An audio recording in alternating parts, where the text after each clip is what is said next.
आनंद मंग भयो जय हो नंदलाल के। आनंद मंग भयो जय हो नंदलाल की।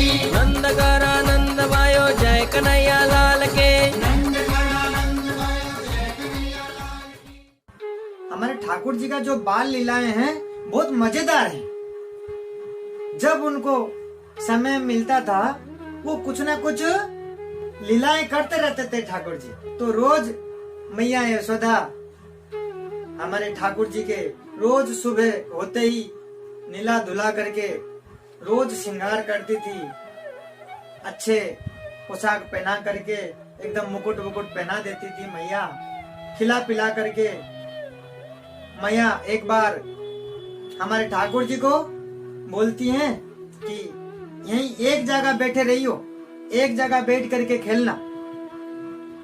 और ठाकुर जी बोलते हाँ हाँ मैया यहीं मिलूंगा, आप जाओ, आप जा करके काम करो, मैं यहीं मिलूंगा।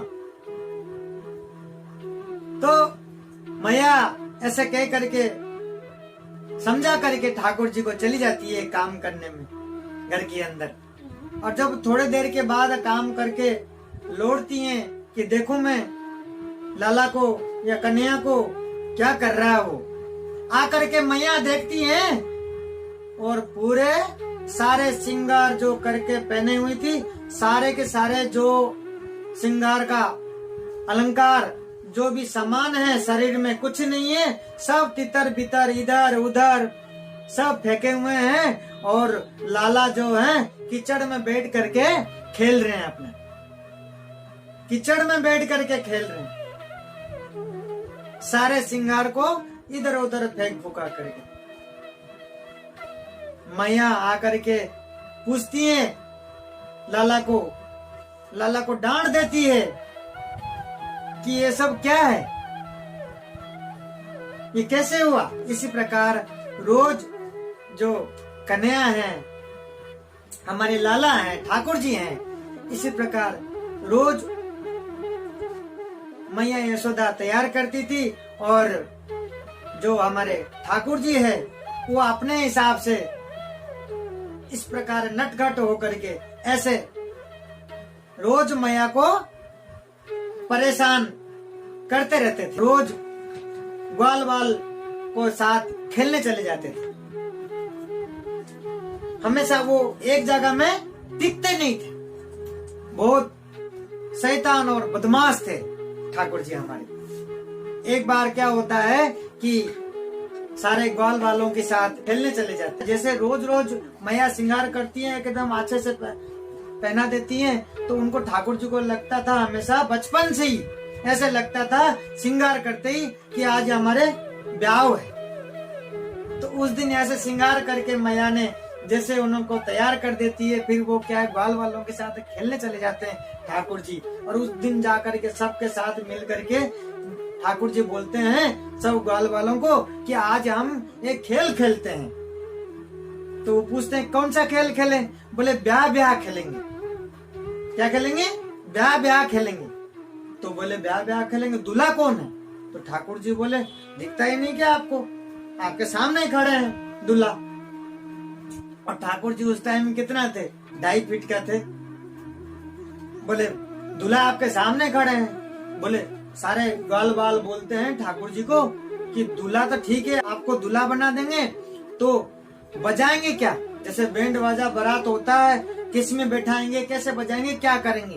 तो ठाकुर जी बोलते हैं ग्वाल वालों को क्या कि ये सब जो मटकी है, कहीं से मटकी, कहीं से पीपा, कहीं से कुछ ऐसे जैसे बच्चे जैसे लाते थे, और छोटी छोटी लाठियां, छोटी छोटी डंडे ले लेते हैं। बोले ये सब पकड़ो और उनको उल्टा कर देते हैं। उल्टा करके वो लाठियां में ऐसे ऐसे बजाएंगे और बोले बैठाएंगे किसके ऊपर।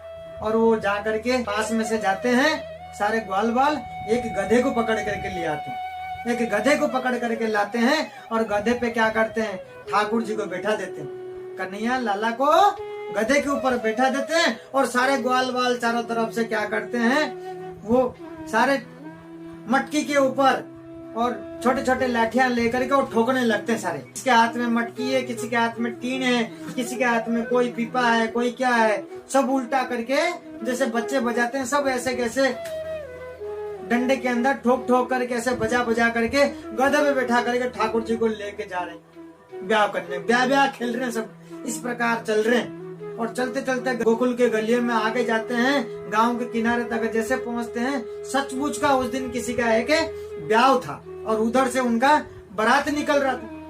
अब वो उनका उधर से निकल रहा है और ये इनके रास्ते के किनारे पे इनका एक तरीके से गधे पे बैठा करके इनको लेके जा रहे हैं ठाकुर जी को। बारात में चल रहे थे सारे, सब जो उम्रदार जो वृद्धा थे, तो बोल रहे हैं बच्चे क्या कर रहे हो, सब उधर जाओ, भागो यहाँ, क्या नाटक कर रहे हो। तो इनको ऐसे डांट करके जब इनका बारात निकल रहा था तो इनके ठाकुर जी के वाले जो तैयारी करके ये चल रहे थे तो इनको भगा देते। सारे जो वृद्धा हैं, जो बूढ़े बूढ़े हैं, सब जो एजेड लोग हैं, तो इन बच्चों को डांट करके भगा देते। क्या कर रहे हो तुम, भागो यहाँ से, ऐसे कह करके उनको डांट पीट करके भगा देते। तो सारे ग्वाल बाल क्या कहते हैं कन्हैया को, लो अपना सारा सब तेज नेस कर दिया इन्होंने। कन्हैया अपने ये ब्याह हम बारात लेके जा रहे थे, अपने को जाने नहीं दिए, कन्हैया इनको छोड़ना नहीं है। एक ग्वालर ने ऐसा कन्हैया को कह देते। कन्हैया बोलता है कि नहीं, बिल्कुल ही इनको छोड़ना ही नहीं है। तो कन्हैया हमारे ठाकुर जी जो है वो क्या करते हैं, वापस घर लौट करके जाते हैं। मैया को बोलते हैं कि मैया मुझे ऐसा सजा दजा दो, वो दूल्हा मेरे सामने फीका पड़ जाए और मैं सबसे सुंदर लगूं। तो मैया कन्हैया को बिल्कुल एकदम ठाकुर जी को एकदम ऐसे सजा दजा देते तो एकदम दूल्हे से भी एकदम सुंदर लगते हैं।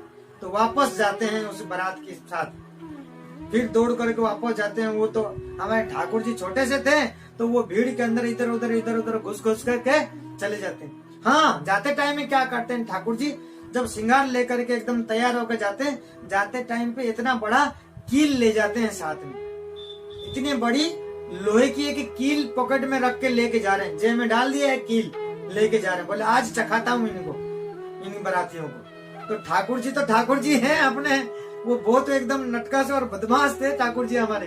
तो वो क्या करते हैं, अपने कील लेकर के उस बारात में इधर उधर के गलियों में घुस करके, भीड़ों में घुस करके, वो जो दूल्हा घोड़ी के ऊपर बैठ करके जा रहा था, उस घोड़ी के पास जा करके पहुंच जाते हैं ठाकुर जी। और पहुंच करके क्या करते हैं, कोई देख नहीं पाता ठाकुर जी को, और वो कील लेकर के गए थे। और वो कील लेकर के क्या करते हैं, वो घोड़ी को एकदम जोर से छुपा देते हैं। और जैसे कील घुसार देते हैं घोड़ी को, और घोड़ी क्या करता है, एकदम से उछल करके, जंप करके, एकदम उठ करके भागने लगता है। जैसे उछल जाता है तो धड़ाम से गिरता है वो कौन, दूल्हा, जमीन पे गिर पड़ा दूल्हा, धड़ाम से गिर पड़ा। अब सारे ग्वाल वालों ने और ठाकुर जी देखते हैं, अब जा कर ले ब्याह, कर ले ब्याह, हमारे को भगा दिए थे। अब ठाकुर जी ऐसे कहते हैं कि जा कर ले ब्याह, कर ले। अब तो ठाकुर जी एकदम जोर जोर से हंसते हैं एकदम ऐसे करके। तो इसी प्रकार हमारे जो ठाकुर जी है वो जहाँ चले जाते थे वहां लीलाएं चालू करते थे। इनके छोटे बचपन से लेकर के जहाँ गए, जिस जगह चले गए, कहीं ना कहीं कुछ ना कुछ लीलाएं करते रहते थे।